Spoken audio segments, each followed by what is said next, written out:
Sziasztok! Báthori Zsigmond a nevem, és üdvözöllek az új YouTube csatornámon, melynek a neve Vizuális tökéletlenségek. Igen, jól hallottad, vizuális tökéletlenségek. Hiszen bármennyire is szeretnénk azt, hogy az életünk csodaszép legyen, tele csak napsütéssel, a gondok és a nehézségek nagy évben elkerüljenek minket, másképp szólva legyen egy tökéletes életünk, tudjuk jól, hogy nekünk nem ezt a kártyát osztotta le a nagy E betűs élet, igaz? Ettől eltekintve csak is tőlünk függ az, hogy minden napnak örülni tudjunk, tőlünk függ az, hogy képesek legyünk értéket és tartalmat adni perceinknek, óráinknak, amit eltöltünk önmagunk vagy mások társaságában, én úgy vélem. Ebben a pillanatban ennek a csatornának precízen körvonalazott célja még nincs, talán egy szép nap kigyűl az én kobakomban is az égő, de per pillanat úgy érzem, hogy ha én megéltem egy fél évszázadot, van elegendő tapasztalat a hátam mögött, amit meg tudok osztani másokkal, és ha ez megosztásra kerül, talán jó pár ember tanulni tud belőle. És ilyen vagy olyan területen le tudja rövidíteni tanulási folyamatát, a tanulási görbét, valamint információt szerez a további fejlődéséhez vagy aktivitásához. Ezzel a céllal indult ebben a percben ez a csatorna. Részben azért neveztem el vizuális tökéletlenségeknek, mert én közel évtizede fényképezek is a szabadidőmben, valamint egy évtizede fotográfiát is oktatok a saját városomban felnőtteknek Marosvásárhelyen. Ez a közel 20 éves fotós karrier alatt voltam tájfotós, gondolom mindenki innen kezdi el, hiszen kimenni a természetben nagyon kézzelfogható.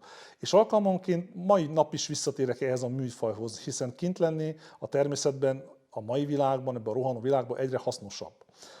Némi tapasztalatszerzés után a fotográfia területén lassan én is ráálltam a fotográfiának a kereskedelmi oldalára, tehát voltam esküvő, valamint eseményfotós is, 5 éven keresztül másodmagammal, Claudio barátommal, X-Prime Photography néven, ahogy most visszatekintve úgy érzem, hogy emelt fővel megálltuk a helyünket.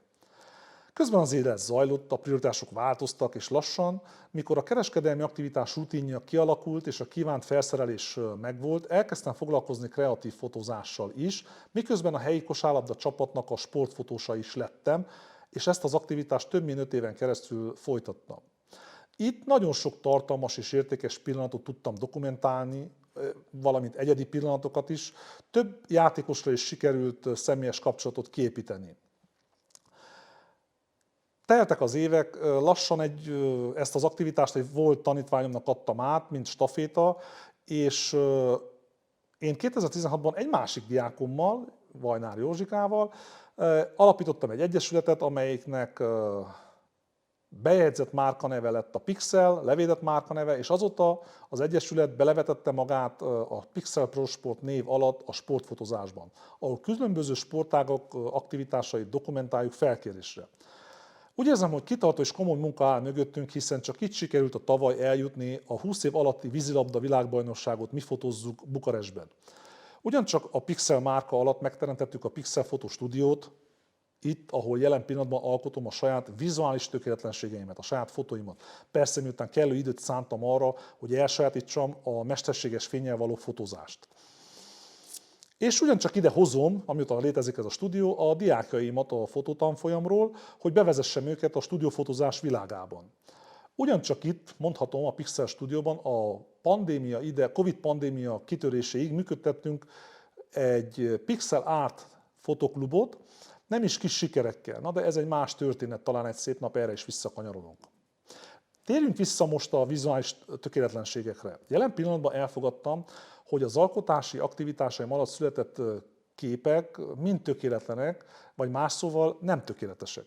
Manapság én úgy vagyok ezzel, hogy ha a rögzített kép megközelíti 75-80%-ba a fejembe kialakított képet, én már elégedett vagyok. Természetesen én is eleinte beleestem a tökéletesség hajszolásának a mézes csapdájába a fényképezési folyamat alatt, és szokás szerint alkotásaimban utólag felfedeztem hibákat, felfedeztem pontatlanságokat, amit hol a tökéletlen felszerelésre, hol a tökéletlen utómunkára fogtam, mintha én sosem lettem volna hibás. Emlékszem, abban az időben a kedvenc mondásom az volt, hogy én tökéletes vagyok, és a világ tökéletlen. Persze ez nem épp így volt, na de ez nem állított meg abban, hogy tovább fejlesszem magam, hogy alkossak, hogy kísérletezzek, és tökéletlen alkotásaimmal különböző nemzetközi fotószalonokban részt vegyek. És ennek köszönhetően több éves kitartó alkotási és fényképbeküldési folyamat után a FIAP, más néven Fédération Internationale de Art Photographique, ennyi a francia tudásom, kitüntetett engem Excellence FIAP bronz érdemével. De ez is egy más téma, ha valakit érdekel, ide is vissza fogok térni. Mondhatom azt, hogy manapság érdekes időket élünk, soha ennyi lehetőség, mint ma nem állt rendelkezésünkre a fejlődéshez, a továbbtanuláshoz, a tapasztalat megszerzéséhez. És mégis.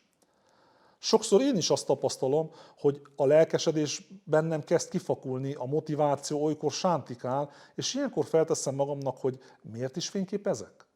Hiszen ebben a korban már túl vagyok a lájkok és a baráti válveregetések gyűjtésének kényszerén. Számomra az alkotás öröme a fontos. Az alkotási folyamat megélése is fontos és értékes. Valamint örülök, ha a néző, mikor a két szép szemeit a fotómra szegezi, több kérdéssel marad, mint válasszal, mert én ettől jól érzem magam. Tehát röviden engem ezek a dolgok motiválnak, hogy fényképezzek. És alkotást teremtsek fotográfián keresztül. És már nem fontos a vizuális tökéletesség, hiszen ez csak egy szubjektív dolog, úgy érzem. Ami neked, kedves néző, egy tökéletes kép lehet, nem biztos, hogy számomra is az, vagy épp fordítva, és ezzel őszintén nincs semmi probléma. Visszatérve a csatornámra, ez a friss csatornámra, egy dolog biztos, nem fogok beszélni sem arról, hogy melyik a legjobb képszerkesztő program, nem fogok arról se, hogy melyik blitzet érdemes megvenni, sőt, sem arról, hogy melyik a legjobb fényképezőgép most éppen 2024-ben. Habár most erre mindig is megvolt a válaszom, talán a videó végén elmondom. Jó, elmondom most. A 2024-es év legjobb fényképezőgépe, ha bár még csak az év elején vagyunk, az, amelyiket éppen a kezedbe fogod. Mert azzal tudsz fényképezni, akár most is. Az, amelyik a szaküzlet kirakatában vagy a polcán porosodik, azzal nem erősen, igaz? Most, hogy ezt letisztáztuk, tehát túl vagyunk az ilyen technikai akadályokon, lassan elérkeztem a bemutatkozó videón végére, úgy érzem, hogy nem hazudtam semmit, megköszönöm a rám szánt időt és türelmet, szívesen fogadom tőletek a kritikát, a javaslatokat, akár a kommentbe is meg lehet ezt írni, vagy személyesen. És találkozunk a következő videóig csupa jó kedvel. Addig is jó fényeket kívánok nektek. Munkára fel!